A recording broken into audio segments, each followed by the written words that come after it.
There you go, guys.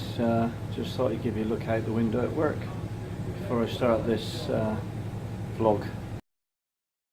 Welcome back to episode 2 of the haul out and anti-fouling of Second Wind.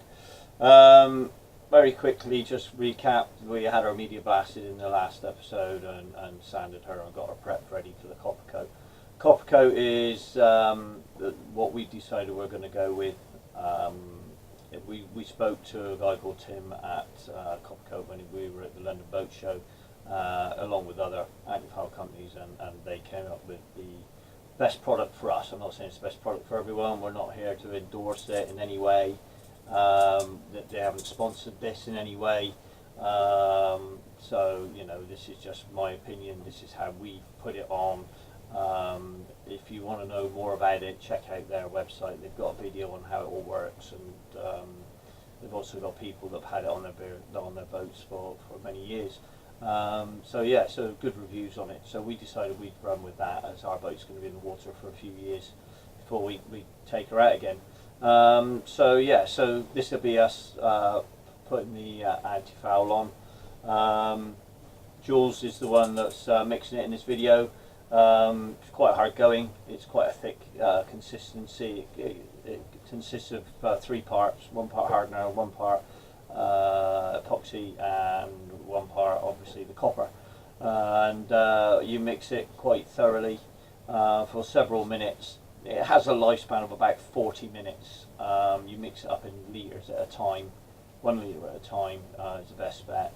Roller it on, and it's as easy as that. So that's what we did. As you can see here, if you have a close look at this time lapse, there's a black band going right round the boat. That black band is actually a damp course that you put on a house.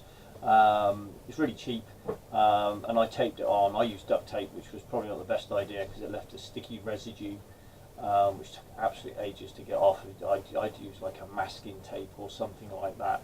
Basically, it's on there to stop any moisture running down the hull and onto the Coppercoat. It's water based, so anything like that, and it'll just basically wash it off.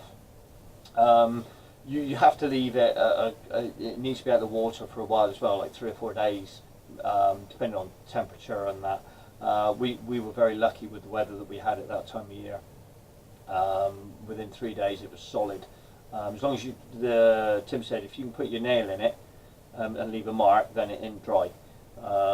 If you can push on it with a nail and not leave a mark, then it's fine. And that was what we used. So we put it on, we left it for 3 days. We then moved the boat forward 18 inches, and then so I could get where the pads were. And then I scraped and sanded where they were, and then I added the Coppercoat there. And it did a great job. Here we are then, guys. We are about to drop. Get her back in the water. See, there's the Coppercoat and all the polishing that's been done. Coppercoat's done really well. I've got to recommend Coppercoat.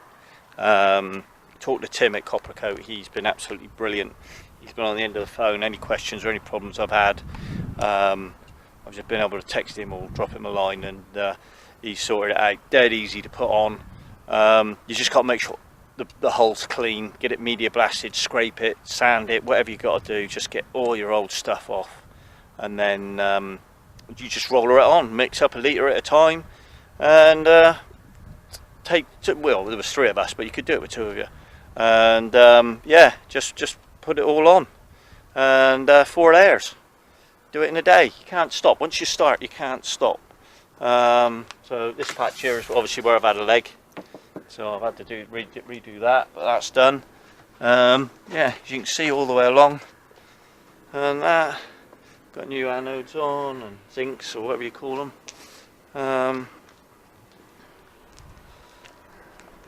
There she is.